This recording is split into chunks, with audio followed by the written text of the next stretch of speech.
Good afternoon. And that was a very fantastic, fruitful, fulfilling inaugural session, which has really given us lots and lots of impetus for wonderful, very meaningful, result-oriented sessions. We have once again assembled here for the very first session. And as we all know, it's all about economy, impact of women on economy. In fact, all of us are informal economists because all of us are home ministers.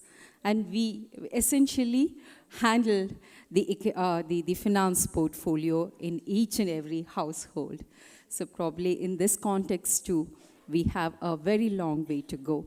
Ladies and gentlemen, we are very honored to have speakers amidst us. Srimati Padma Sheshadri, founder president of Shri Mata Mahila Cooperative Bank, Bengaluru. And she's going to throw light upon women and entrepreneurship. Hearty welcome to you. Women as backbone of agriculture. Dr. Vandana Shiva. We are extremely honored to have you here, ma'am, amidst us. She needs no introduction. Ladies and gentlemen, eminent environmentalist, Bharat, Dr. Vandana Shiva. Hearty welcome to you. Manisha Datte. Yeah, okay. Economic Policies and Women, Dr. Nisha Rana. Associate Professor of Economics, Deen Dayal Upadhyaya College, University of Delhi. And are we all set? Shall we? Shall we?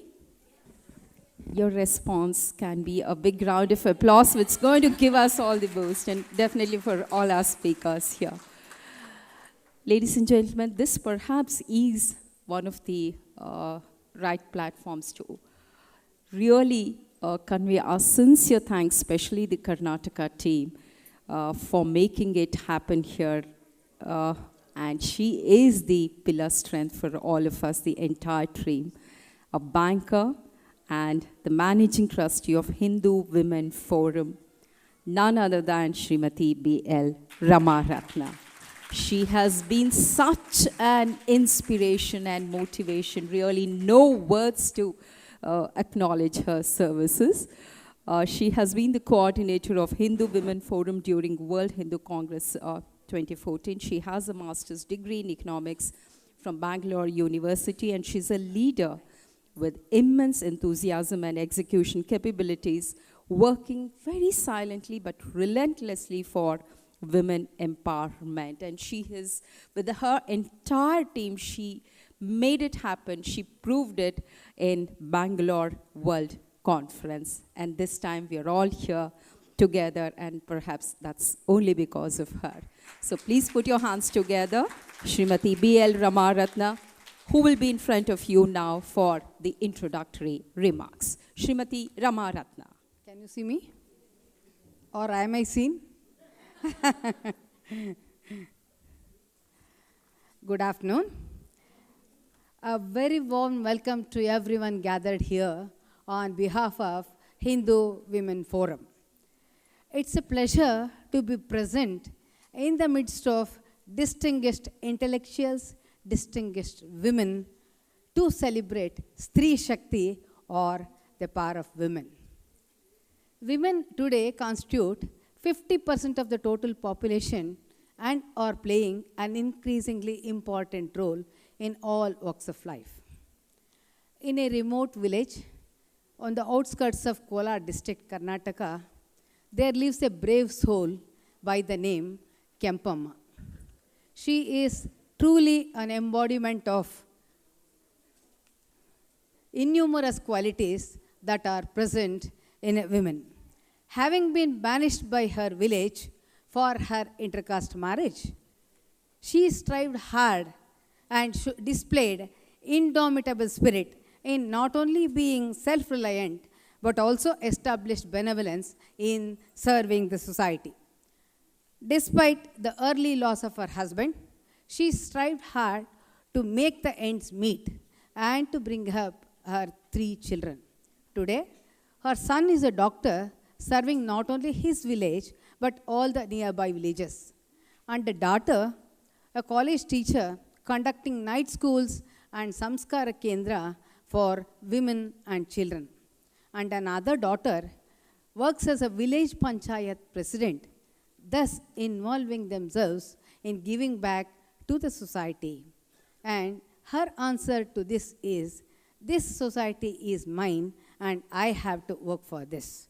Today, more than 100 women earn their livelihood through her dairy farming.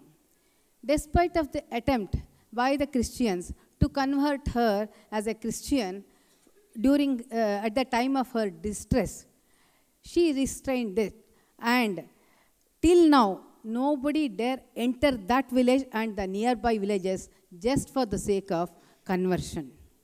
And thus, unmindful of all the difficulties, she displayed great courage and carved a niche for herself in all our hearts. And this instance throws light on the fact that the various virtues that women stood for from the time immemorial. Ever since the Vedic age, we know that the contribution of women was evident.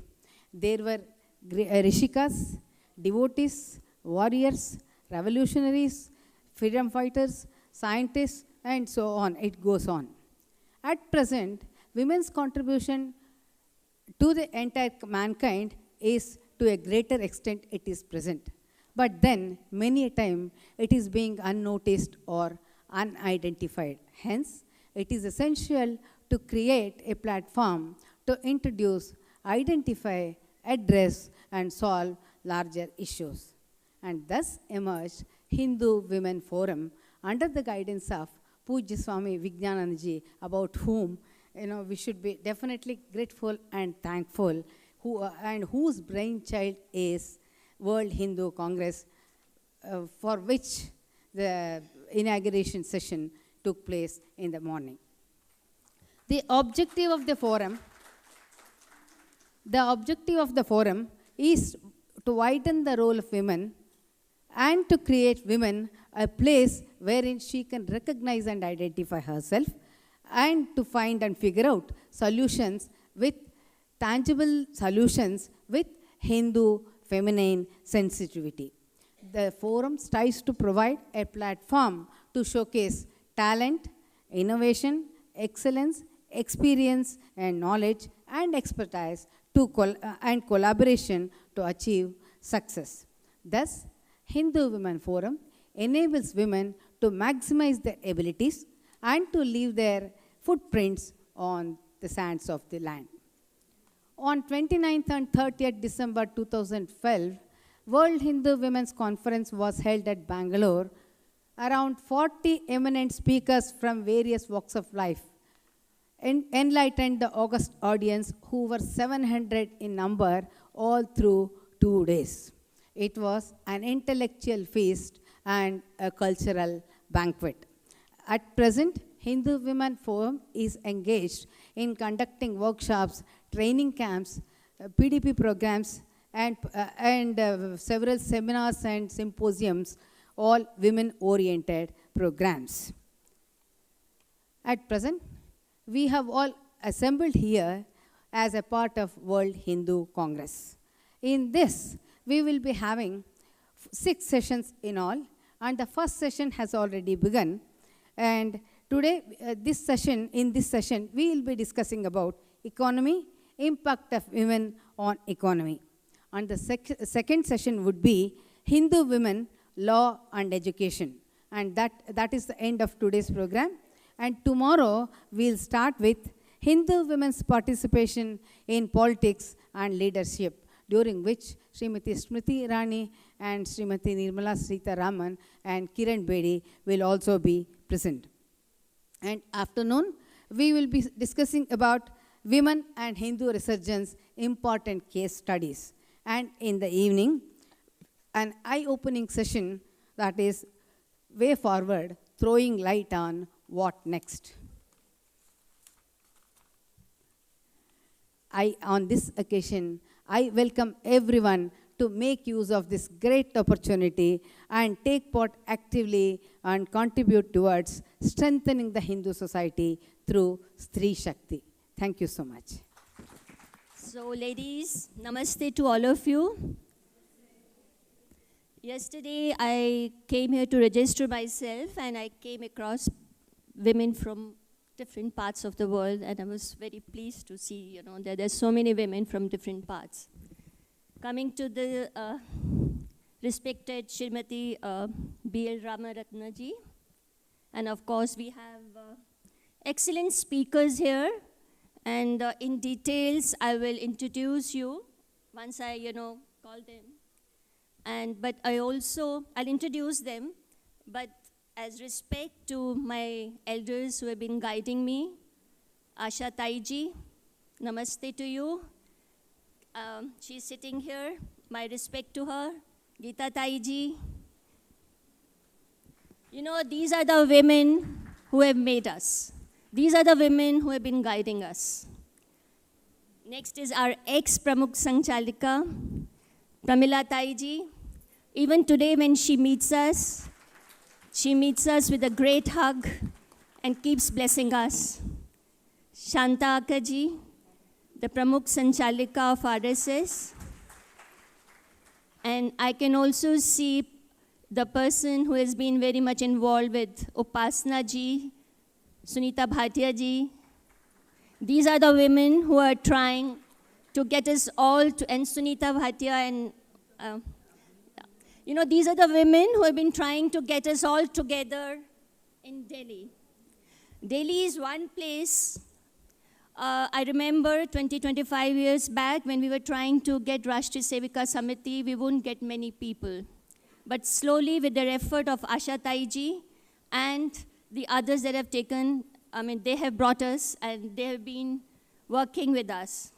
Coming to the Hindu Forum, yes, when this started about 4 or 5 years back, Swamiji came and he talked about it. But believe me, I didn't know it's going to be such a big forum one day. And I think after listening in the morning, we're all very charged. Aren't we? What do you people say? We are charged. I liked Pramukh Sangchalak saying, Mohan Bhagwat ji, when he was giving the example of that ocean and that person, कि समय तो निकल जाएगा, हमें तो इकट्ठे होना ही है, समय निकल जाएगा. मैं बार बार ये बात बोलती हूँ, हम बचपन में भी सुनते थे, समय निकल जाएगा और निकलता गया. पर अब, today by seeing so many people, I can see the Hindu is rising. It's a pleasure to see that. These are the women who have worked from the root, and they have worked. They have worked from that route and they have given us this platform today. We must thank these women who are sitting in front today. Let's all clap for them. They are the ones. I met Geeta Taiji in Lucknow. She was encouraging women over there. And I was amazed. She always, in the beginning, she used to come to my house and keep encouraging me. She was on touch, on phone also. Similarly, Asha ji, I've seen these women working. So why I'm trying to tell you all that is that today, if you are here and if you can see this upsurge, we owe it to them. The secularism, sorry, I'm coming to that. The secularism, whenever in Delhi we talked of Hinduism, they said, oh, why are you being communal? That was the talk we always had. But we kept talking. Being secular was to keep your mouth shut and to keep smiling. They may abuse your culture, they may abuse your religion, and still, if you're smiling, you are called secular. I think you all agree with me, and now is the time, this bell of Mohan Bhagwat ji telling in the morning about that ocean, and that is still ringing in my ears. That yes, time has come. The governments may come and go. It's nice if we have a very favorable government, but remember, it is always the society. It is always the society who makes it. and it's always the women. I think you agree with me, it's the society. That today we may have favorable government, we may have things, but what happens but we have to still keep working. You don't have to leave this whatever you're going to learn here, hold your hands with your fellow woman who has come maybe from US. Yesterday I met people from Bangladesh. I don't know, I don't see them at the moment.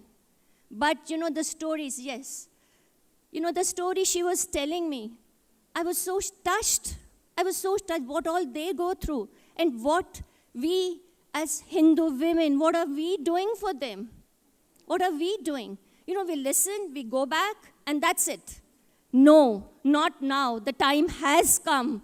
Let's all work together. The whole forum. I love that walk together and express yourself. We have to express ourselves. Well, today they've told me to talk about the economy. Yes, I'm an entrepreneur, and I owe whatever success I have achieved is because of my sanskar that I got from RSS. I've achieved from my university days. I was a gold medalist, but that's besides the point.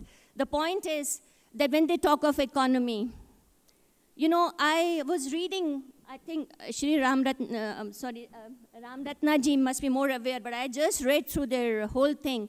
What they say in the first century, listen, in the first century, 35% of GDP of the world was controlled by Hindus. I'm repeating, 35%. And what happened? With the coming of Islam and with coming of British rule, the graph just went down.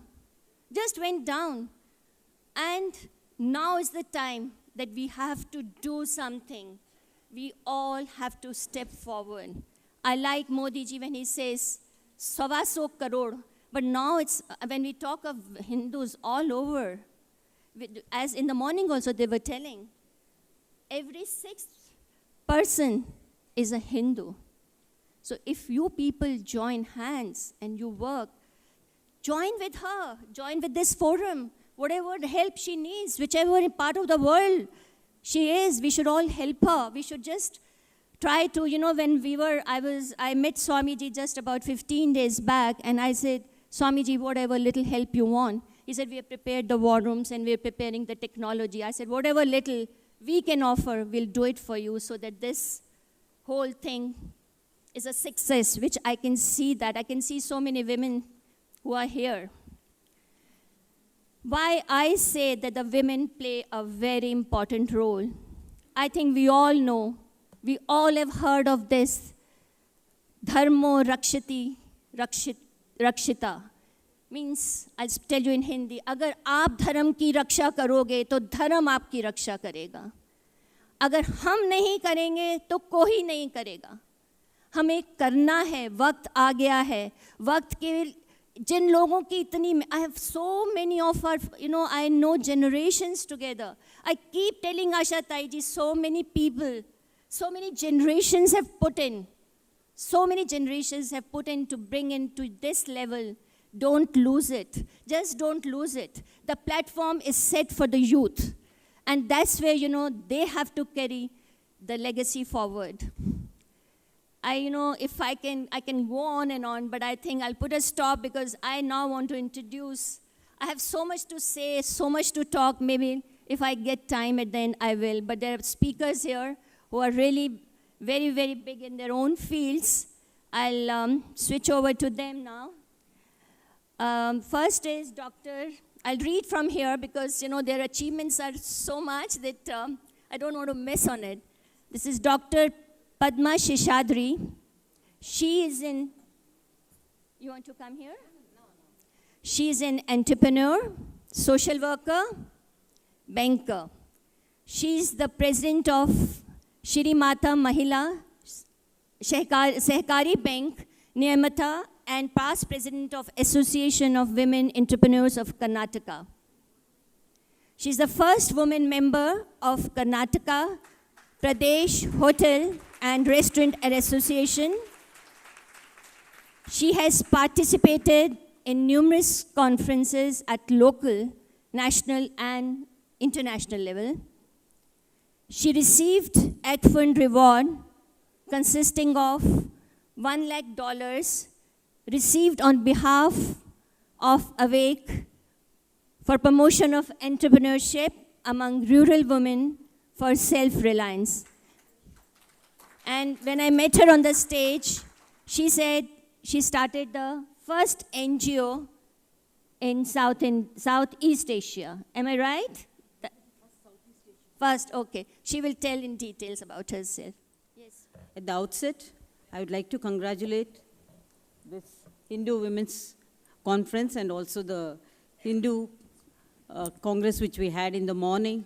So the organizers who have gone through so much of trouble they have taken to put on such a nice first of its kind. I think we need to congratulate them by a round of applause today.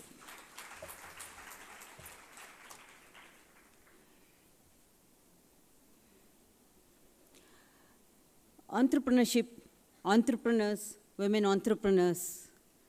I think this is a stigma attached to the women. Because entrepreneurs, there's no gender bias. There are only entrepreneurs. Because we women all have to cater to the mainstream of the entrepreneurship and business activity. But still, let me hold on to that.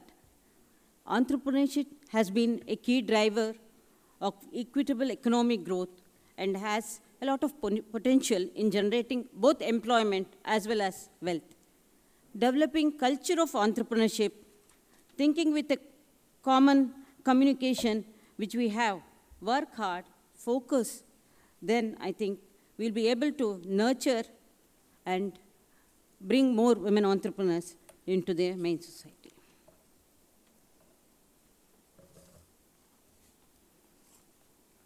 Women entrepreneurs are defined as women or a group of women who initiate, organize, and run a business. According to Government of Bharat, what it says is, if a woman holds a 51% stake in the business or employs about 51% of women in her enterprise, then it can be called as a women-run enterprise.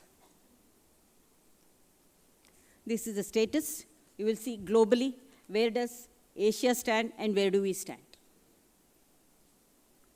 So when it comes to Asia, the figure is, it's in front of you. And when it comes to India, I think, compared to Japan and other countries, India, I think, is about the 25th level in the global women entrepreneurs, which we contribute to the global economy.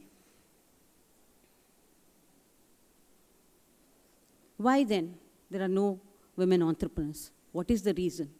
I mean, maybe in today's journey, what we are going to talk for about another 10 minutes, I'm going to try to place before you the problems and what is it we need to do at this hour. Maybe it's from the governmental side or a policy making side, or all of us together, can we do something and bringing about this change? Let's become an agent of change. What are the general problems which a woman faces?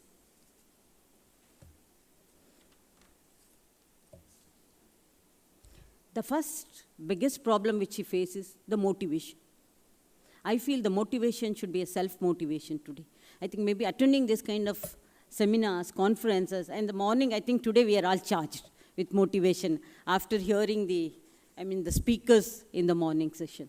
I think that is the reason I think we have a lot of guests. Even after a good lunch, we have a lot of people where we were able to talk. The big challenge which she faces, the individual motivation, self-confidence, the indifference, and most importantly, when it comes to Hindu women, social cultural factor, such as family values. Networks also play a key role in nurturing this. And somewhere we lack the creativity and attitude. The main attitude is risk-taking. When it comes to enterprise, we need to take a risk, and I think women lacks in that. Problem of raw materials. Putting together all the raw materials for your businesses together, sourcing them, and getting them together in time also becomes, and the storage facilities, all these become a problem. And marketing and finance I'm going to take together. These are the very important two things which we face when we take up the business. Because finance is something, most of the women, they would like to start small and they are self-financed. They do not want to approach banks and expansion. We are really afraid of taking risks and in expansion. This is with my experience of working with entrepreneurs, women, Hindu women especially, from last 25 years. And the other main thing we face is when it comes to the bank's loan and we want to expand, when we want to grow bigger, when we want to come to the mainstream, what happens is we need that large amount of loan which the banks doesn't want or financial institutions are not ready to give us. Why? The question is why is because most of the women do not have anything to go as a collateral security. When it comes to Bharat picture, it was, I think it's about 5 years back, only about 11% of women in Bharat had their own assets. And today it's around 20% of the women in Bharat have assets in their name.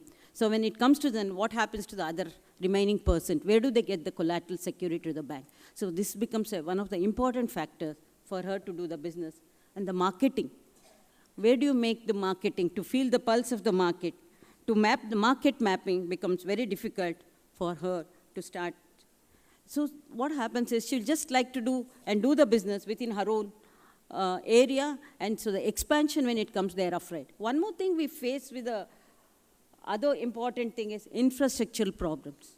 Infrastructure includes, which everybody talks on that, favorable infrastructure are not there, transport, road, airways, water, power, telecommunication, information, data bank, and when it comes to clearances, licenses, I think from one of the we require several licenses from each one of the organization. If you have to start one enterprise, maybe on a food processing, maybe on some manufacturing sector, including service sector, we need to get about 10 to 20 licenses. So you have to run from pillar to post to get this clearance. And there is no time-bound limit for these things. It all depends on your patience, your persistence, because the patience is one of the key factors for a women entrepreneur to be successful and not to be carried on by emotions. And when it comes to women, there's the extra effort which you have to put. You have to convince the people who are sitting and who are on the financing, it may be your officers, licensing officers. You have an extra effort you have to put to convince them that you are running the business, it's not somebody else. You are not a sleeping partner. That is one perception some of these people have when you are taken up to some knowledge-based industries. And the competition, today we are living in a cutthroat competition world. When we know some business has succeeded, even the next person, they are ready to start the business. Next, the problem which a women entrepreneur faces. I told you about the motivation part of it and the women and the main important thing, the multiple roles which a women face. I was just reading in the papers, the family, the responsibility, the children which we have to take care.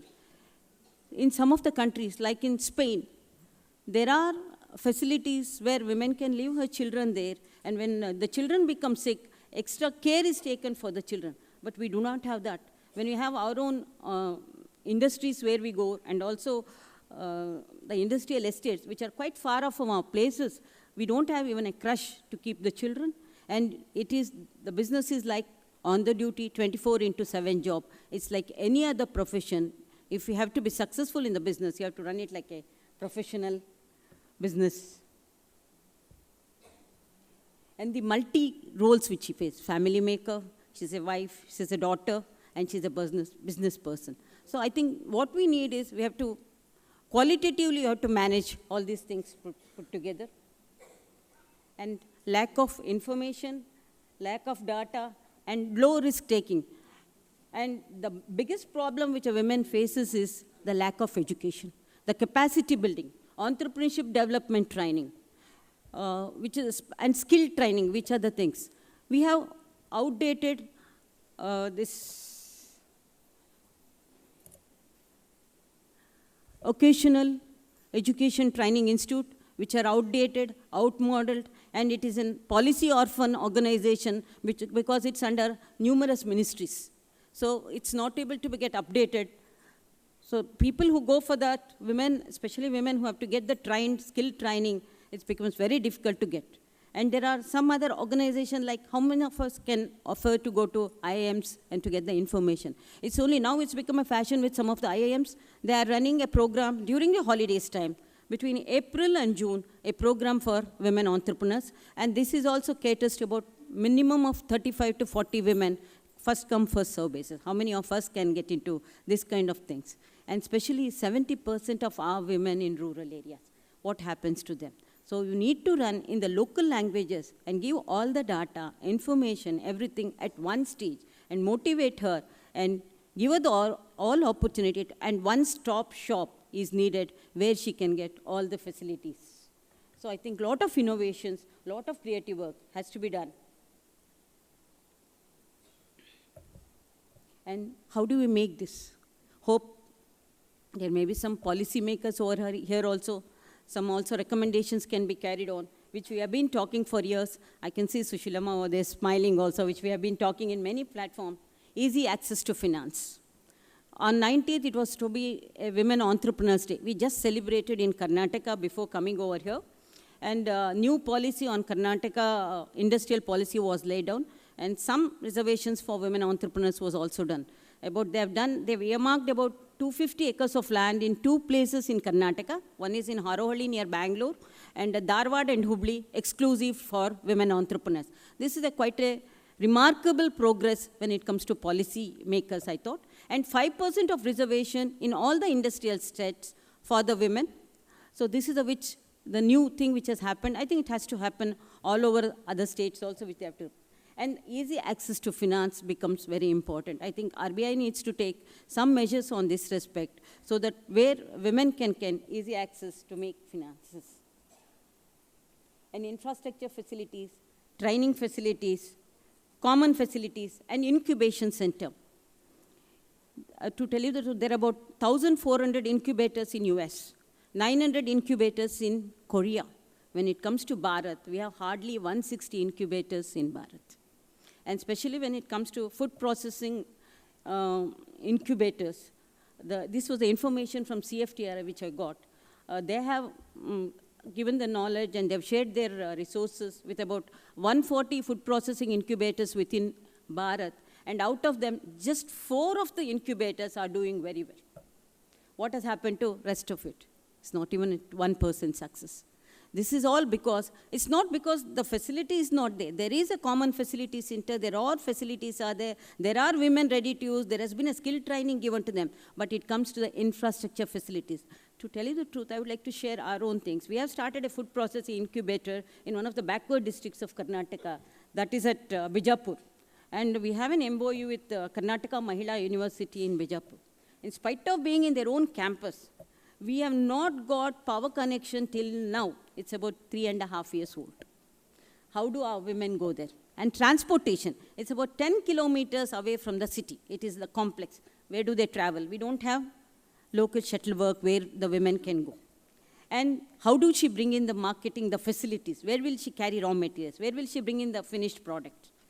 And especially, the backward, it's bringing them out of their house itself used to take us a lot of time in motivating them. But where do we do this thing? So I think when it comes to all this, I think we need to develop these incubation facilities. This slide I'll just run through. These are some of the successful women entrepreneurs. I need not have to mention, excuse me.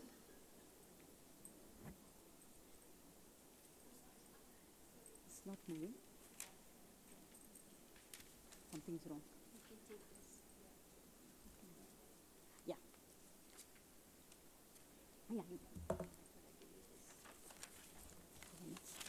I'll just take over to that. See, I would just could tell you that. See, here I would like to announce that recommendation policies. That is the public procurement policy. Consider earmarking about 2% out of 20% of procurement from MSME owned by women entrepreneurs. Reservation and subsidy in industrial areas, which I've already talked. Price preferences. Increase price preferences from 15% to 25% for women entrepreneurs over the lowest quotation of the large-scale units. Growing the pool of skilled people, a key priority. Labor reforms need to be fast-tracked. actively assist entrepreneurs to develop multiple skills necessary for scaling up. Create up-to-date information source. Startup entrepreneurs in the form of source books, web portals, and one-stop shops, and widen dissemination of all relevant information. Introduce a single unique company number to be used in a new business for company, social security, tax regulations. Speed up development of world-class infrastructure. Reform in bankruptcy laws to ease the process of closing down. One of our own women entrepreneurs, she wanted to close down her because of the competition. She was not able to run her business. She closed down her business about 2 years back. Finally, to get rid of all this hassle, she had to sell her house. Finally, she's on the Kera footpath today. Because of this loss, because even the closing down, as difficulty of starting, the closing down is also very difficult. Ensure proper publicity and implementation of various promotional schemes and policies. Tax holiday for startup by women entrepreneurs, at least for a period of 3 years, at least in the backward areas. Creation of market infrastructure and support. To support micro-entrepreneurs, evolve and grow marketing infrastructure, support services should be provided at district and taluka levels. Oh no, before I found, not this. It's not it. Yeah. I have to tell. See, this is one of the success stories of women who is from Bagalkot. Her name is Dakshayani. She's one of our clients. She's our client. She started, that Bijapur is where it was a Muslim-dominated area. To bring the women out of their house itself was very difficult. We needed extra motivation to convince her husband, her children, everybody to come here. About 15 years back, she came to our training program. And she started, that Kasuti, which is done in North Karnataka, which was on a vanishing string. Thanks to Awake, if the Kasuti is seen all over the place. 1 minute of that's all. So today, with that Kasuti, she has got about 3 marketing. That was a place where it was submerger was taking place. In that place, she has about 3 market outlets. She is working about with the 300 groups today. 300 means each 20 people, about 6,000 women. And she's doing a project for World Bank.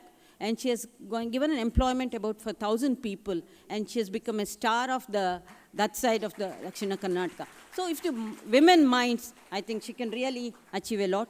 So it's a dhanyavad. Finally, I'll have to end. I think I'm taking the tour.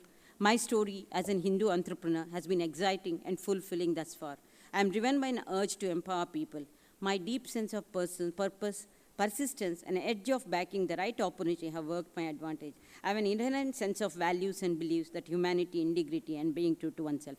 As Geeta Charya put it, it's Sukadukke Samaykritva Labhav Labhav Jayo Jayo. Thank you. Dhanyavad. Thank you, Dr. Padma Seshadri-ji. I know she wanted to talk more, but we have more speakers and we're running short of time. Now I'm going to ask Dr. Vandana Shiva. She's going to speak from there. I'll just read a little bit about her. Dr. Vandana Shiva is an environmental activist and anti-globalization author. She studied philosophy and received her PhD from the University of Canada. She's one of the leaders and board members of the International Forum on Globalization. She has argued for the wisdom of many traditional practices that draws upon India's Vedic heritage. She received the Right Livelihood Award in 1993 and numerous other prizes. She has authored more than 20 books. This is what the profile says, but I have heard her on TV, and she is such a good speaker, and she amazes us. Today when she came, I asked her, I didn't know whether you to make it, and for how many hours you are in Delhi? She says, for few hours. I said, which is your home? She says, Dehradun. What I'm trying to say, a person like her is all over and working towards improving the environment.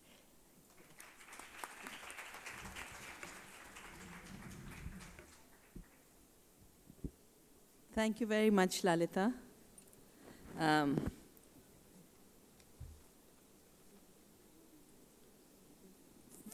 For the last 30 years, I have dedicated myself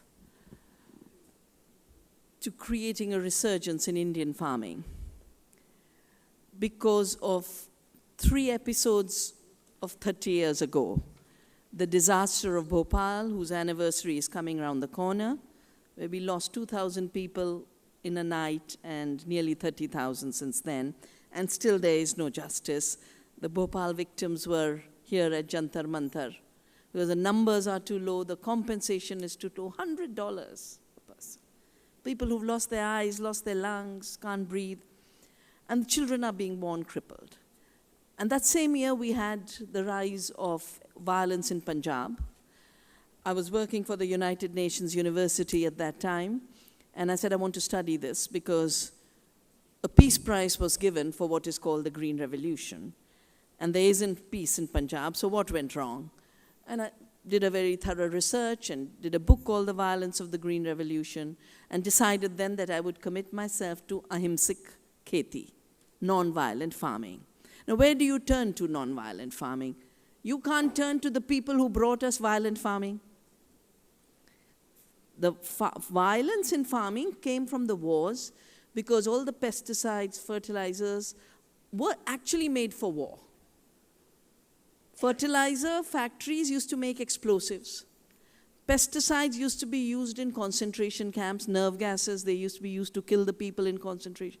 So after the wars, they just said, let's sell them as agri-chemicals and tell the world you can only grow more food by using these chemicals, which was such an assault on the ancient traditions of this land, which has spread ecological farming around the world.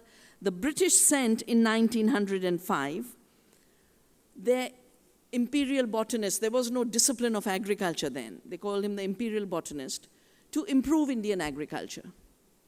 Came here, he says the soils were fertile, there were no pests in the fields.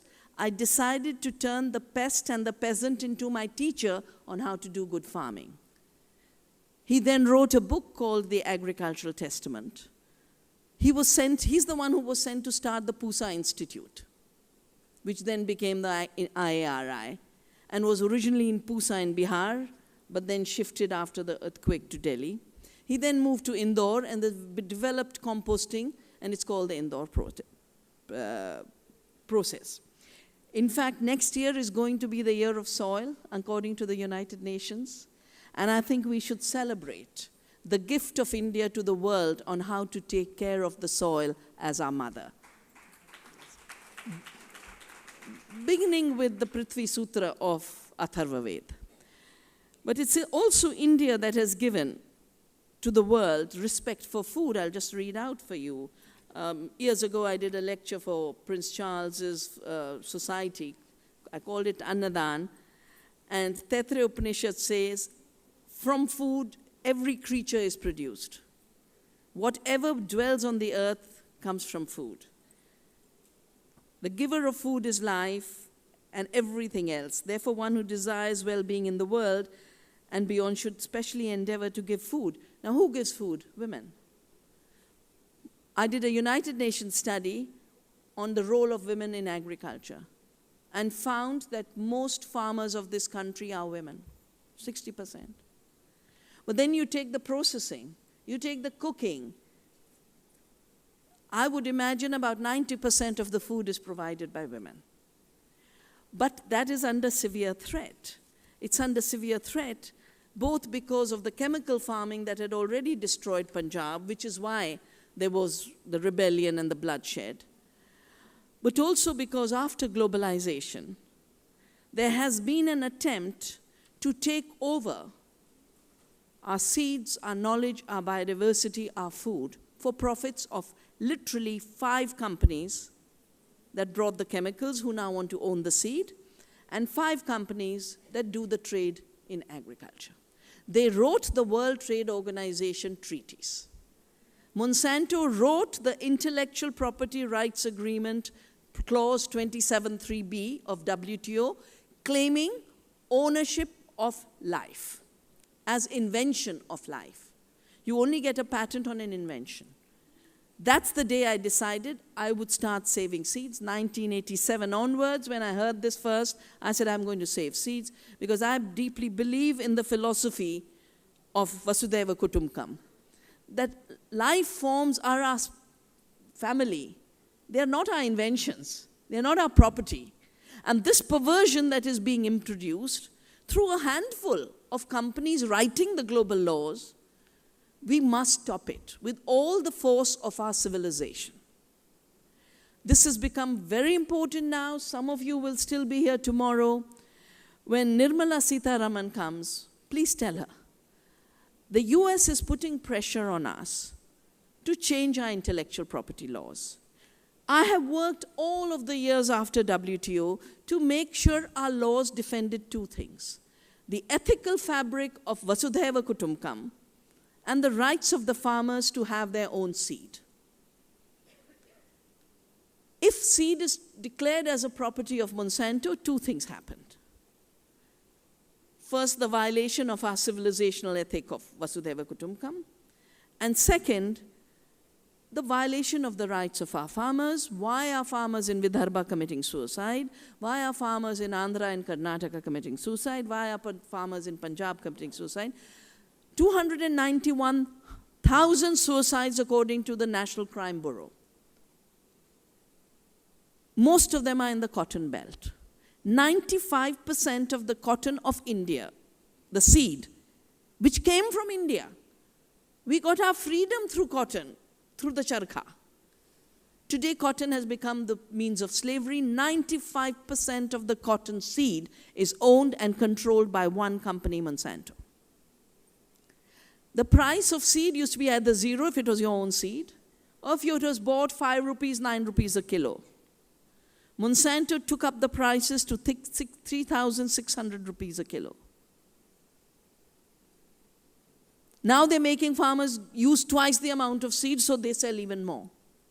The seed isn't adapted for drought, for rain-fed conditions, it fails, they sell 5 times over in one season. What is the result? Farmers are in debt, farmers are committing suicide, Monsanto is collecting royalties. Against all the laws of this land, there is an attempt to introduce genetically modified organisms in other crops beyond cotton. 2007, trials were started on a BT Bengan. We started a campaign. We went to every school. Children wrote to ministers. It was stopped for a while. 2010, suddenly there was approval. The environment minister, Jairam Ramesh, went around the country, held public hearings. A moratorium was put. Just now, they've again got approvals for Bengan, BT Bengan. Do you want, what is a BT Bengan? A toxin, a gene to produce a toxin, a poison, is put into the plant. Their claim is this will control a pest. It doesn't control the pests. In Vidarbha, there are new pests, armyworm, aphids, jacids, mealybug. We don't know how many new pests. Farmers are using more pesticides. But that poison is in our food. There's research that's showing that this BT toxin gene, it's surviving in the blood of women and pregnant women and their fetuses. Are we going to allow our rich biodiversity? We have 4,500 varieties of Bengan. And what Navdanya, the movement, it wasn't in my bio, but I started a movement called Navdanya. And we have set up 120 community seed banks to keep seed as a farmer's resource. And most of the seed savers are women.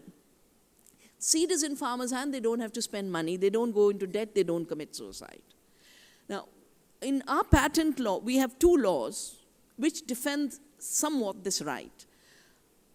I used to tell the government of that time that we don't need to have breeders' rights.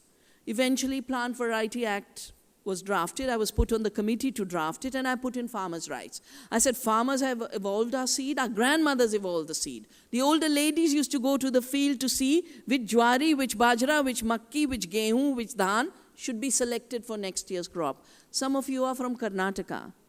The word Navdanya I got from Karnataka. At the festival of Ugadi, 9 grains are taken and germinated by women. It's a festival as well as a germination test on the quality of seed. Women are the seed scientists. We have to put seed back in women's hands. So this Farmers' Rights Act says, farmers' right to save, exchange, improve, sell seed cannot be taken away. Very important. Monsanto has been trying to knock this law off. I also deeply believe ethically that we don't invent life. Seeds are not our property. Monsanto definitely should not be getting royalties from seed, which comes from our land, from the work of women, from the work of our farmers. So we introduced into the Patent Amendment Act a very important clause called 3J, which says biological resources are not patentable because they're not inventions. You don't invent the reproduction of a seed. The new working group that's been created when our Prime Minister was with President Obama on intellectual property rights, it has 2 objectives. Knock down Article 3J, which would give the rights, give all of the seed in the hands of Monsanto, and knock out Article 3D, which is what is protecting the ability of India to produce generic medicine. Well, otherwise there'll be absolute monopolies. And you know there's Supreme Court cases, there are all kinds of issues. I don't have the time to go into detail. So when Nirmala Sitharaman comes here, tell her, Istri Shakti of India will not allow Monsanto via Obama to dismantle our laws. And this, of course, should be a very, very important work of the defense of this country. Now I want to come to the fact that in this period of globalization, not only have we lost more than 250,000 farmers to suicide, malnutrition has increased severely. Every 2nd child is wasted and stunted. Every 4th Indian is hungry. When you talked about 35% of the world's GDP being in India's hands, if we carry on in this model, we'll be in a negative GDP because we'll be paying our own seeds, we'll be paying royalty to Monsanto. For our food, we'll be buying it. We were taken to the WTO on the Food Security Act. US had to give in on that one right now. But on the intellectual property, they're not, and it has to become a women's movement to defend it. Why are our children malnourished? Why is every 4th Indian hungry? For the simple reason we are not growing food for people. If we grow food according to women's knowledge is of nutrition and biodiversity. When women grow food, they grow for their family. When Monsanto sells seeds, it sells for profits. So the largest spread of acreage in India in the last 2 decades since globalization has been cotton on the one hand and makki on the other hand. Some areas of India used to eat corn. But the new varieties of hybrid corn that Monsanto is selling is going for cattle feed. It is not for human beings. That's why Andhra, which isn't a makki-eating state, is growing corn. Karnataka is growing corn. Bihar is growing corn. Jharkhand is growing corn. In Bihar, the seed failed so badly that the government ended up spending 400 crores to compensate farmers. Companies make the money and we spend our public money to compensate farmers. When we grow with our seeds and our knowledge, we grow more nutrition per acre. We've done those studies because we've helped more than 500,000, 600,000 farmers shift to organic farming. So first they tried to bring BT Benga. Now we have a new campaign. They want to do genetically engineered banana. Sadly, for the first time in India's history, the last government sent our money to Australia to work on a GMO banana. And what was the objective? We will engineer banana to get rid of anemia in women so they don't die of childbirth. How much iron does our banana have? 0.44 milligrams per 100 grams. Even if they increase it 5 times, what will it be? 2. What are the foods we can grow and eat? Let me just run through. Sahaj and drumstick, everywhere in the country. 28.26 compared to 2. amaranth everywhere, sappu in Karnataka. You know, I worked in Bangalore in the IIM and the Indian Institute of Science, so I know sappu. I used to buy it every morning. Sappu, sag, amaranth greens and reds, and it has 11 milligrams. Neem has 25, bajra has 8, rice bran 35, Bengal gram leaves 23, tamarind pulp 17, in every rasam, every sambar you have that. Turmeric, which we have in every meal, 67 units. Now what we need to do this is, first I really want you all to take on another campaign. Write to Dr. Harshvardhan, who's now the Science Technology Minister, to revoke that grant to Dr. Dale of Australia, saying Indian women know how to get rid of iron deficiency anemia. Second is, as an abhiyan, let us commit ourselves to spread gardens in women's hands. We work with the widows of Vidarbha. We also work with the farmers to grow organic food and organic cotton. But we work with the widows who've lost the land, and we tell them at least grow food and process food. With processed food, you can sell a bit. With your own kitchen garden, you can feed your children. My colleague Monica is sitting there, and Monica has the flyers for these gardens of hope. Now, every woman should say, my own home will have a garden, even a balcony can have a garden. In our office in Horsecars here, we have a garden, and it's growing abundant material. From one balcony, you can feed a street. From one balcony. If we do agriculture according to our heritage, we could feed 2 Indias just now. And we have the proof on hundreds of farms and our research studies. We call it nutrition per acre and health per acre. Our agriculture just released this new report we've done called Wealth Per Acre. Because we are repeatedly told we have to do this so that there is more wealth.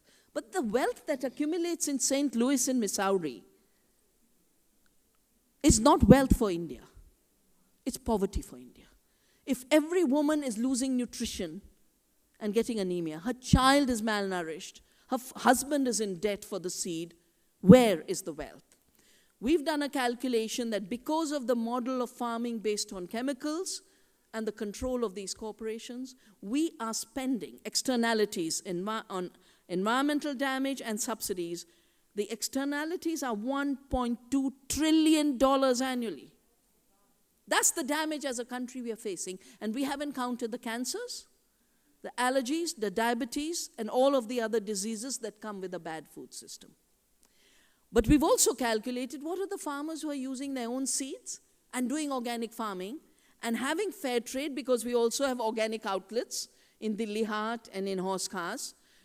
We actually sat and did the sums and said, what is a farmer earning if he goes hybrid rice versus basmati, grows rajma versus soya bean, grows ragi versus the hybrid maize, on an average 10 times higher income. Back to the village, to the farmer for prosperity for our land.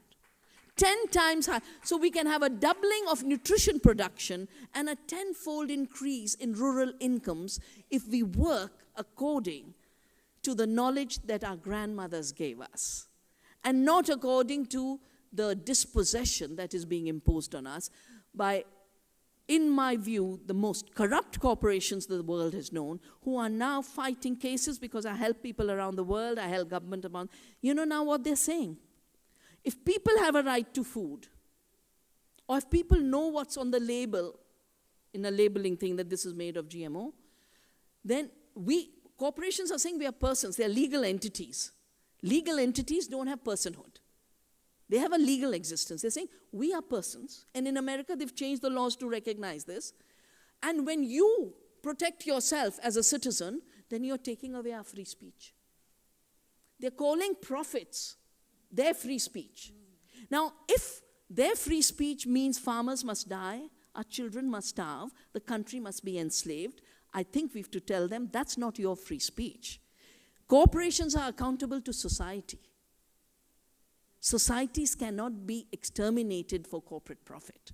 The earth cannot be destroyed for corporate profits. And there's only one group in the world who can correct this distortion. And that's the women of India. So let's do it. Thank you.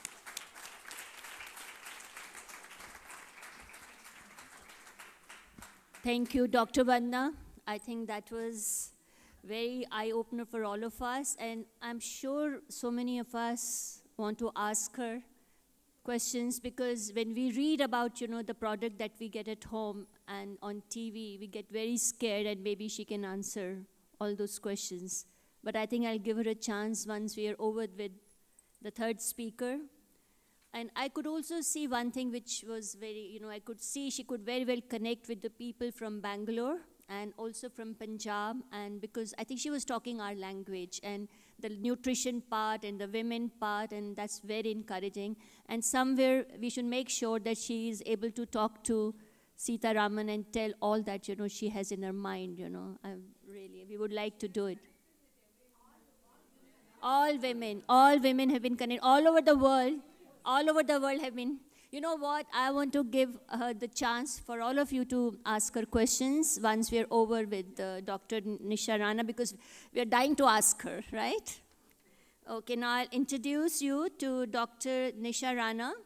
She is an associate professor at Deen Dayal Upadhyay College of University of Delhi. She is an alumni of Shri Ram College of Commerce, University of Delhi. She completed her MPhil and doctorate from Delhi School of Economics.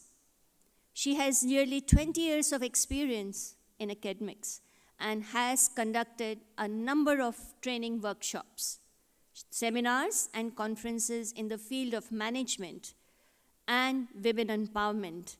Dr. Rana is awarded with Distinguished Teacher Award by Government of NCT of Delhi for the year 2013.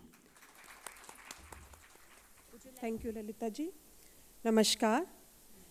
The dignitaries on the dais, my mentors, my role models sitting on the front row, and everybody present here, my sisters. A very good afternoon to all of you. And listening in this conference since the morning has changed a lot of my perspective. The way I was planning to give this lecture has totally changed after listening to inaugural speeches. Let me tell you that I have been associated with the UGC program, which is a national program, for competency building of women managers in higher education for the last 10 years. And under this program, I have been going to all different parts of India for training the associate professors and professors teaching in different universities for competency building in leadership skills, in decision making, in human resource management, and so many other things which we need at the higher levels. But let me tell you, I think till now whatever I have been doing is what in the inaugural session being said as Anuman Gyan. और प्रत्यक्ष ज्ञान क्या है ये आज पता चला है. Coming here, seeing so many women working in so many different fields, contributing a lot not only to the economy of India, dedicated to their families, their societies, their children, their extended families, and working for the nation, is nobody else can meet this competency. We are full of competencies. And when Padma ji said in the beginning, one thing which we lack, though she was talking about in reference to entrepreneurship, the one thing which we lack is motivation. And now this motivation has a new name called Motivation. We now have to rethink about from the perspective that how Modi ji is guiding us and how we are going to get motivated further. Though I work in the field of management and economic policies for women, but today I'm not going to make my presentation as an academic exercise. I just want to raise a few questions, a few challenges which I come across working in for the last 1.5 years in Rashtra Sevika Samiti. Before this, I think that I was a pure academician. I was talking from a different platform. Working in this forum, working in this organization, actually helped me to see what a women empowerment is and how women can help other women, other sections of the society, maybe children, maybe the underprivileged society, the people working below the poverty line, and actually can help those people to get empowered. Rashtriya Sevika Samiti has given me a different perspective to life and the same issues and challenges which I have been talking about for the last 15 years. They say National Policy for the Empowerment of Women 2001. We had a national policy for women empowerment in 2001. And the principle of gender equality to enriched to the Bharat Constitution in its preamble, fundamental rights, fundamental duties, and directive principles. Our Constitution gave us the equality. We didn't fight for it. We were being considered equal by the Constitution. But most of the official documents, if we see, in the last 50 years of Bharat's independence, have, with varying degrees of candor, being mentioned and admitted to a limited success in bridging the gap in the population's access to basic rights, such as education, health, nutrition, housing, sanitation, and so on. For the last 14 years, we have a policy in place which says that yes, we are equal, we have to work on these parameters. And still, invariably, all the data published by government agencies say we are lacking in all of these parameters. If we see economic empowerment of women, National Policies for the Empowerment of Women 2001, they have given the 6 parameters. They are poverty eradication, microcredit, women and economy, globalization, women and agriculture, women in industry, and support services. Now, if we see the contribution of women into different professions, women, how is being getting affected by globalization is beautifully, one of the aspects is presented here by one of the speakers, Dr. Shiva, and women in entrepreneurship and the policies is also being touched by Dr. Padma. I want to focus here that the Global Gender Gap Report, which has just in the last month been published, if we just see this report, there are 3 sub-indices on which I'm going to compare this Bharat with other countries, that economic participation and opportunities, educational attainment, and health and survival. India has got a ranking of 114 and has experienced a steady improvement of the overall score since 2010, with a slight decrease in 2014 due to a drop in scores on the economics parameters, participation and opportunities, and educational attainment sub-indices. Now, when we had a policy, when the Constitution treats us equally, this gender gap report really is eye-opening. One of the parameters where we have scored high as compared to other countries is the political participation, and especially the women heads of different states. We have different CMs, so many CMs heading the different states. When we say women need more participation, women need to give the representation and decision making, what we are looking for. We already had a women prime minister for such a long time. We already have women CM for so many states. Then still we don't have economic policies targeting this section of the society, which is 50% of the national resources. We need to think, when it comes to policy making, economic policy making, I'm just skipping this slide where a lot of policies which are being introduced by different governments for their states. I'm just skipping because the technical details are on the website. But how I see these policies, they are fragmented. They are in parts. They are for particular states. What we need is, like we have a planning commission for India, we need a planning commission for women, which is going to specifically mention the policies for the empowerment of women. Now, what we are looking for in those policies?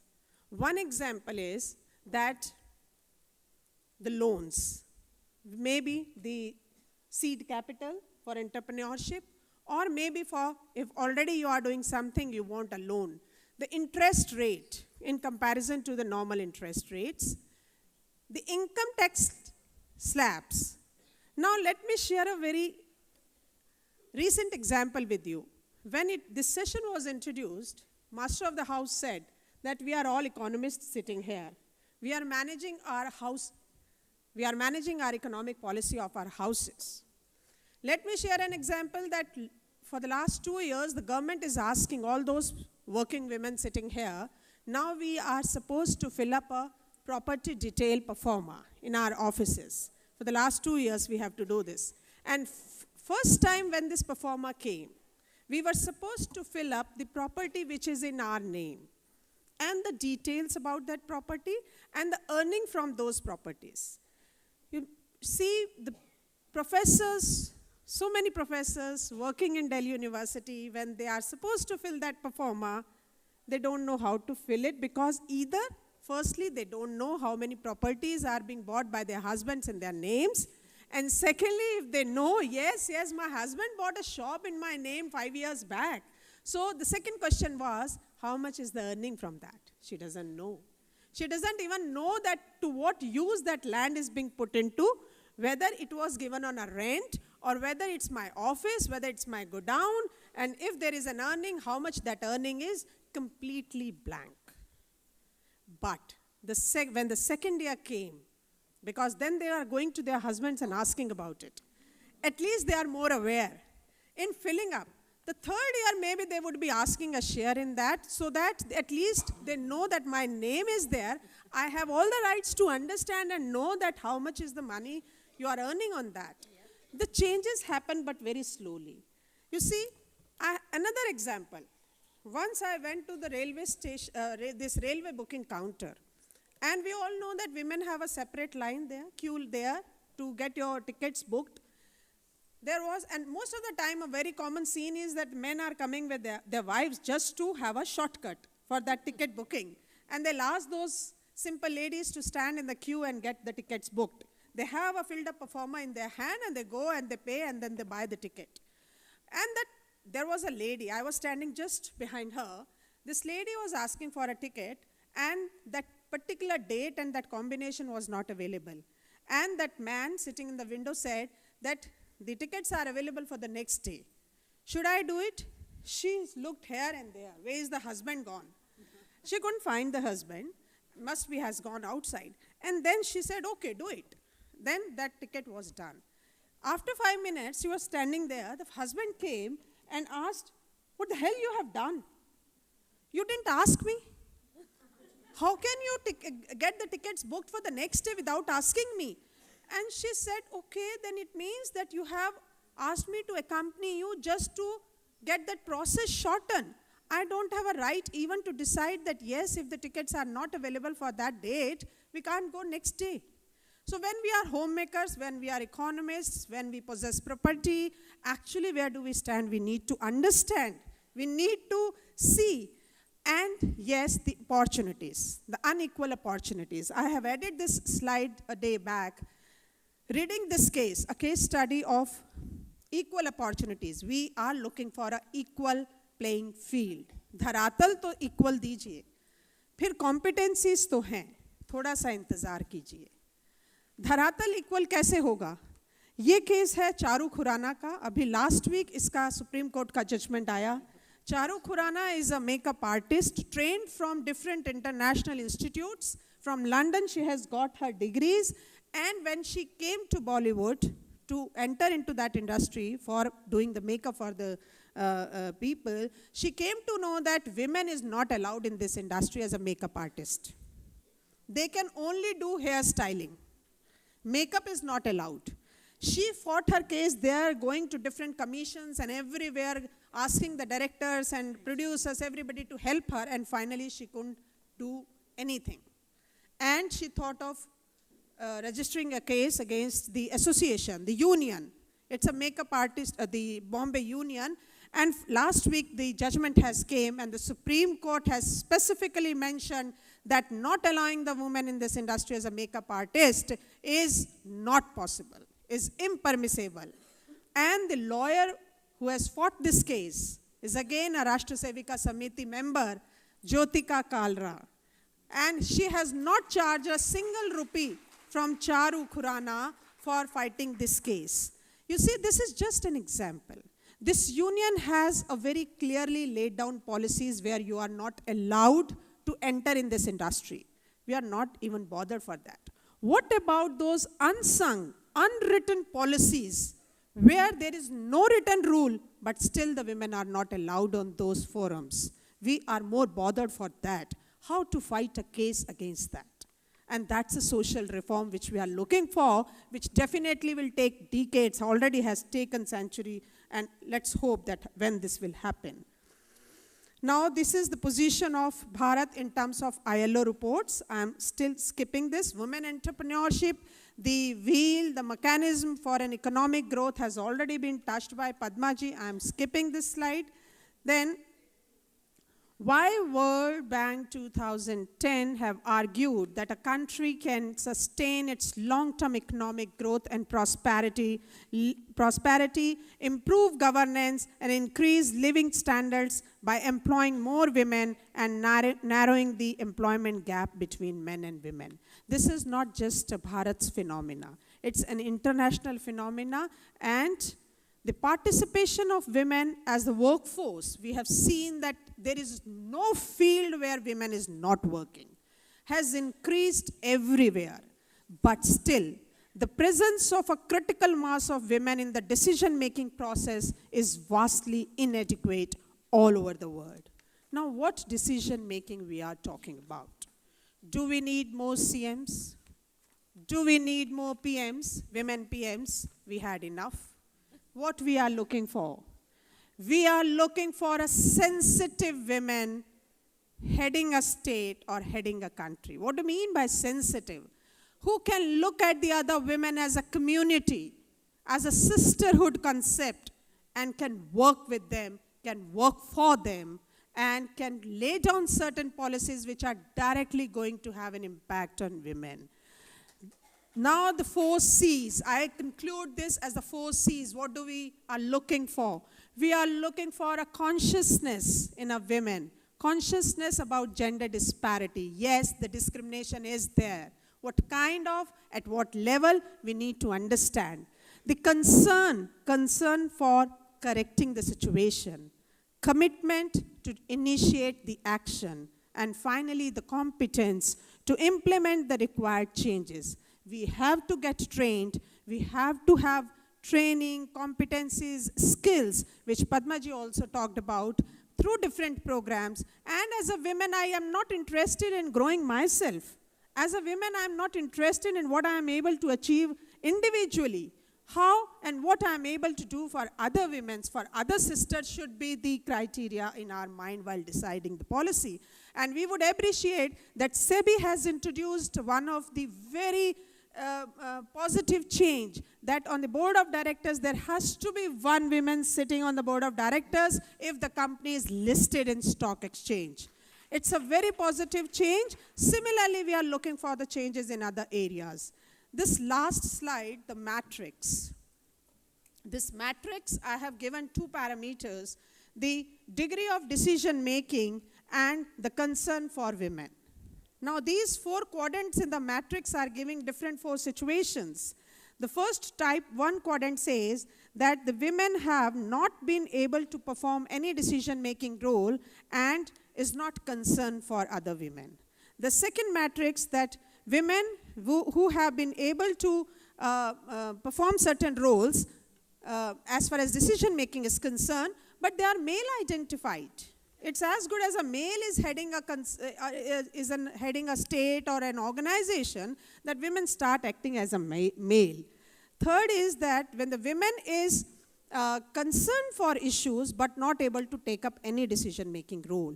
And the last matrix which we are targeting at, the women who is being there in a decision-making status, decision-making place, and is gender sensitive.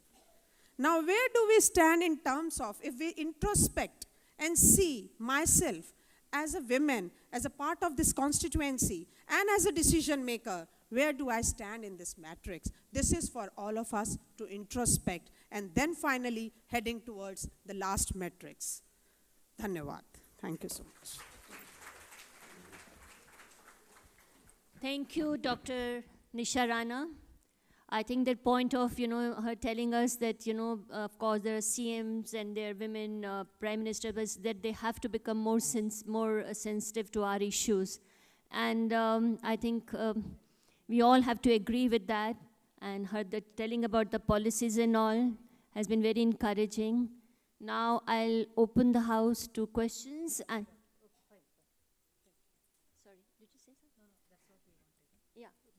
So, and we are actually now over the time, and I can only take 2 questions. Is that right? Not more than 2, please. Yes. You can come here, or do we have a... Yeah, hand mic. Hand mic. You can take the hand mic. Just 2 questions, please. One her and another one.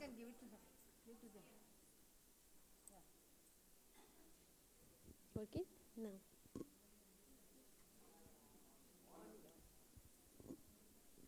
Just start speaking, it may just start. Thank you.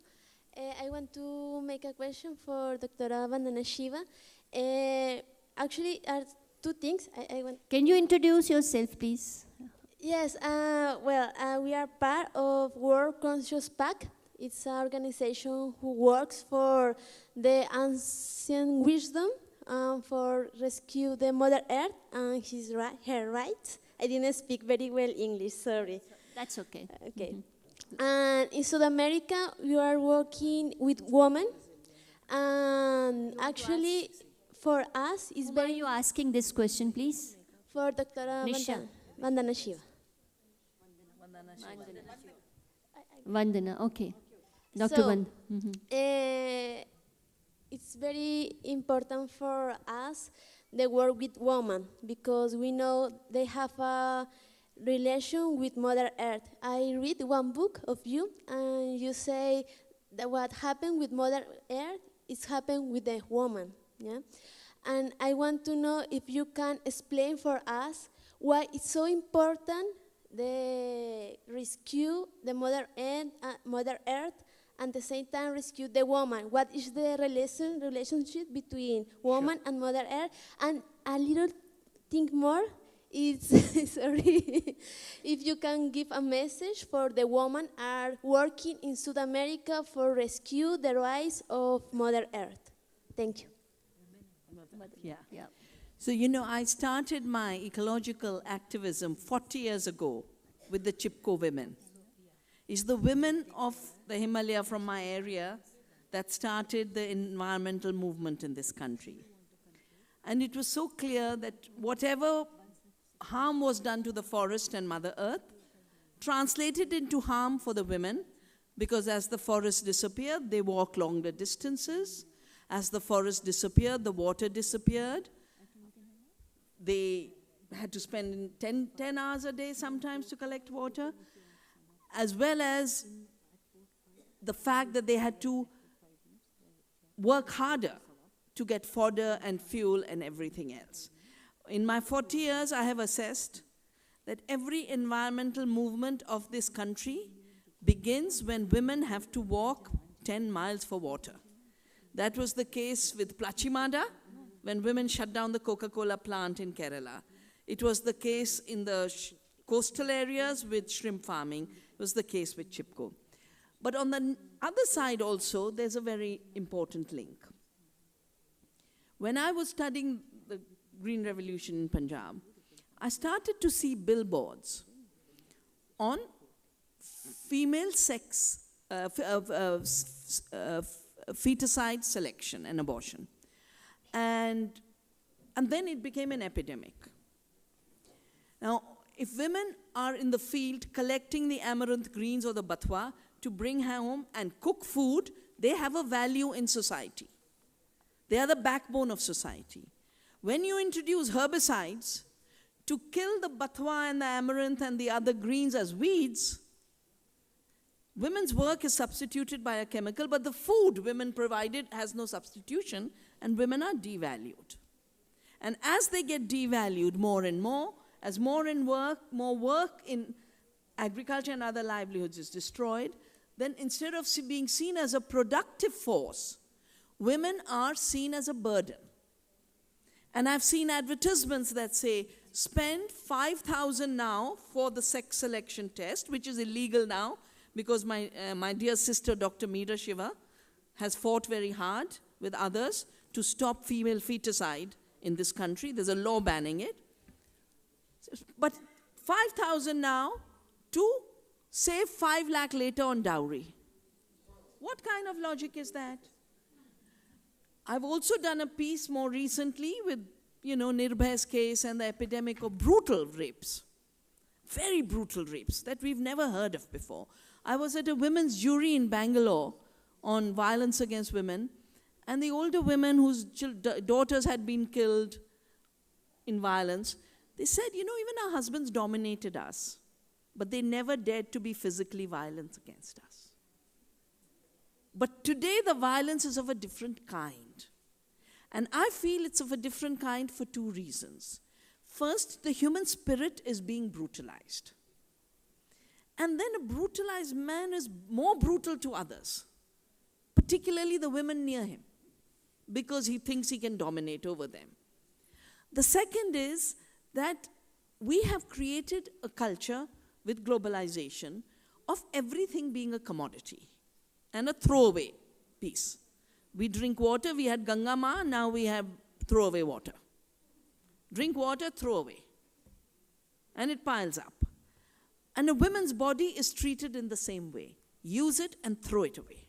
So that idea of disposability that is creeping into our thoughts, disposability with respect to the way we use the earth, and disposability with the relationship with women, has a very deep connection. And that's why the work of women's empowerment, women's dignity, women's respect, and the work for respect for Mother Earth are very deeply connected. I think it's really interesting, and before I take I would, there's a gentleman who wants to ask, so that's encouraging for us, because normally we have women, so I think I'd like to give him a chance. He's been raising his hand. Yes, please go ahead.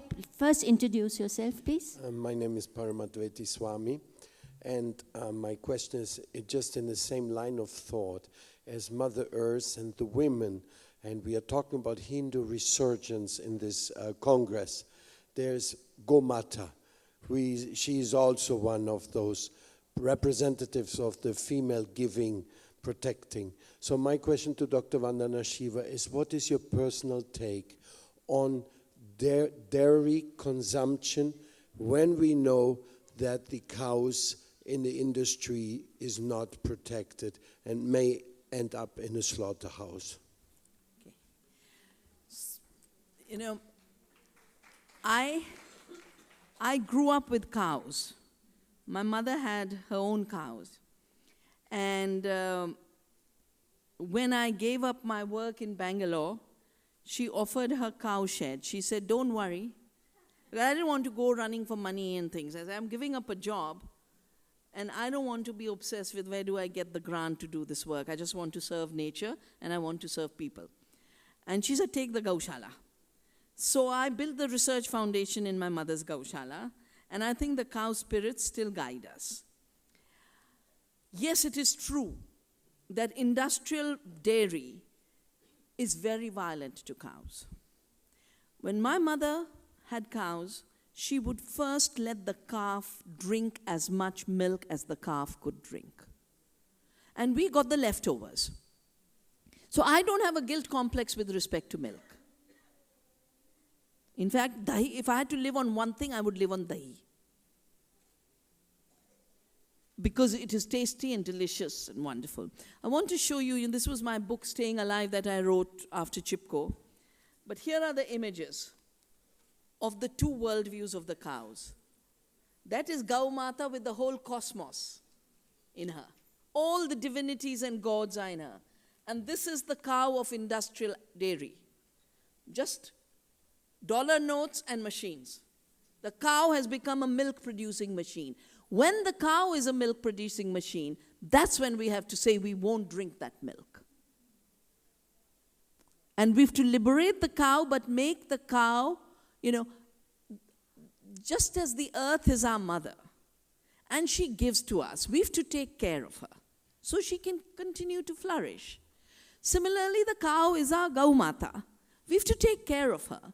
And if she gives us milk after she's fed her cows, that's fine. And if the male animal can work with us in the field instead of using fossil fuels that damage the climate and create climate change. I've had visitors who are animal rights activists from the West who say, oh, you're using bullocks on your land. I say, we are working with bullocks as partners. We are not torturing them, we are not violent to them, we are very respectful of them. And just as we work on the land, our male bullocks work on the land. But there's, because the West has gone so extreme on violence, there's a kind of reaction that is coming, and what we need is reverence for the earth, reverence for the cow, reverence for women, and work on that every day in our everyday lives. And I have two questions. One question is Pranda Shiva, and another is to Dr. Rana. And my first question is to Dr. Vandana Shiva ji. For your good session, I am very happy. But I have a question. You lectured about the nutrition. Nutrition is the part of the women's, mainly the maintenance of our family. The women are do the all household work, preparing food. But she says that the hybrid food is not well for our health. But in that case, it's men and women, population are growing, situation in all over the world. So in that case, in your childhood or my childhood, is very little people, very few people. The population is not so overcrowded. In that case, in that time, so it's possible to maintain the gardening food in our roof, in our outside, and around the house is possible.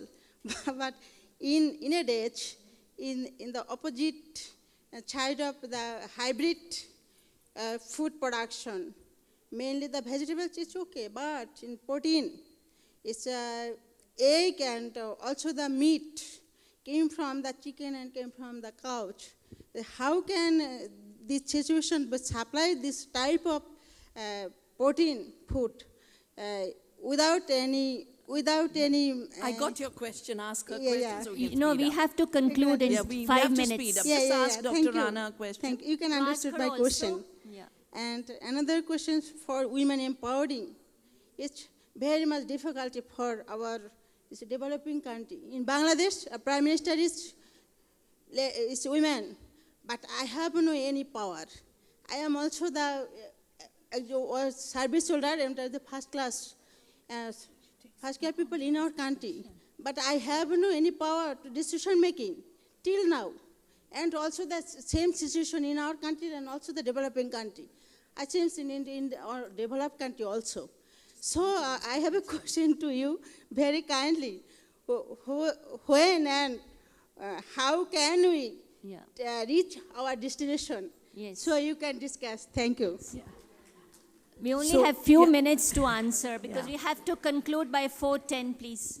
So very quickly, we have been made to think in what I call the monoculture of the mind. I've written a book on this subject called The Monoculture of the Mind. If I grow only gobi, and I grow hybrid gobi, it looks like a lot of gobi.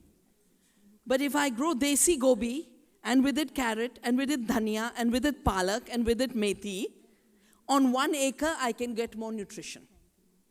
So the hybridization of vegetables or rice is an illusion of more. But in reality, we are decreasing the nutrition availability at 3 levels. First, we are growing fewer crops that give us nutrition. Second, we are growing them chemically because hybrids need chemicals, and chemicals don't give nutrition to the soil. So we are creating nutritionally empty food. We've done studies, international studies, a British Journal of Nutrition study now, organic farming adds 60% more nutrition to the same food. And that's why our desi sabjis have more taste, because they have more trace elements and minerals. And the hybrids have no taste. And the third level at which it takes it all away is it's based on the system of long-distance transport. And I have watched in Karnataka or Andhra, women have grown tomatoes buying hybrid tomato seed. Then they sell it, and it goes somewhere. They've spent more money on cultivation than they can earn from the tomato. And the same is happening with potato, with PepsiCo in Bengal, where off the potato chip packet, Lay's chips, 10 rupees or 20 rupees, 2% goes to the farmer. Farmers are getting into debt. They have to buy the seed from Pepsi, they have to buy the pesticide from Pepsi, they have to buy the fertilizer from Pepsi, then they have to sell the potato to Pepsi, and only one variety of potato. We grow a tomari potato in the hills. It is delicious. Little longish, small. So this illusion that GMOs or hybrids produce more is a manipulated calculation. The more biodiversity you grow and the more multifunctionality. Why do our Devis have 100 hands?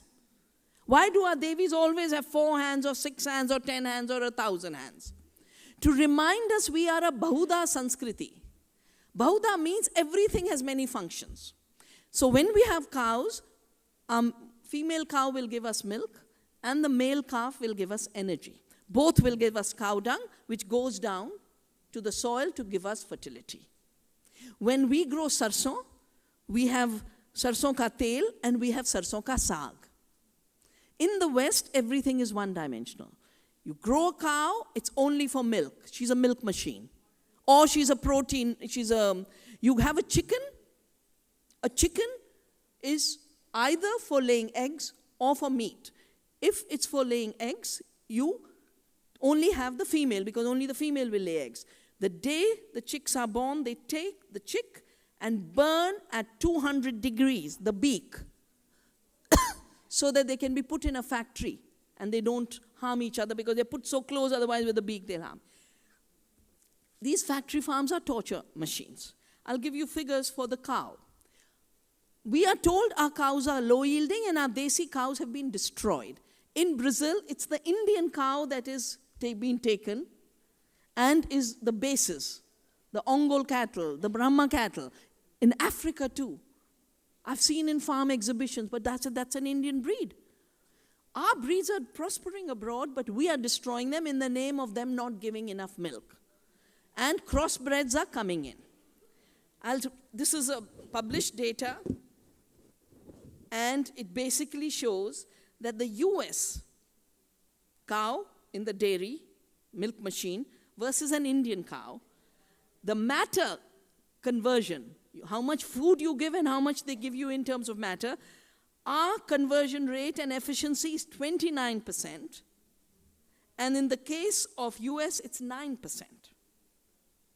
In the case of energy transformation, it's 22% versus 7%. So we've been made to believe in distorted and illusionary thought. It is not real. If we were producing more, why are half our children starving? Okay? So we must not think that the desi cow is inferior, that the desi seed is inferior. They hold the future for us, both in terms of freedom and azadi, as well as in terms of producing more and giving us more food. But we've got to shift from a colonizing paradigm to a Swadeshi and Swaraj paradigm. Just a second. Short, yeah, short. Very short answer. What I could understand from your question is that you're asking for that how do we reach to that fourth quadrant and what do we do? I didn't have the time to explain the whole matrix. The solutions are given in each and every quadrant itself. You see, the women most of the time is being seen as risk averse. Are we risk averse? Because in the inaugural session also, that speaker said that we need to take risk. Okay, we are forming a policy and be assertive to implement that policy. We are taking our role very seriously as a decision maker, then we should not think about the future. Maybe it could be a failure, maybe it could be a success. So we need to come out. Women most of the time face this fear of success and fear of failure, both. If I have been success, what will happen to my periphery, my husband, my family, how will they take my success? That fear of success also works somewhere at the back of the mind. And the fear of failure, what happens if I take a decision and that comes out to be a drastic, stupid idea? So no, be firm, be committed, let's make a decision, implement it, and take the whole responsibility for that. That's the solution.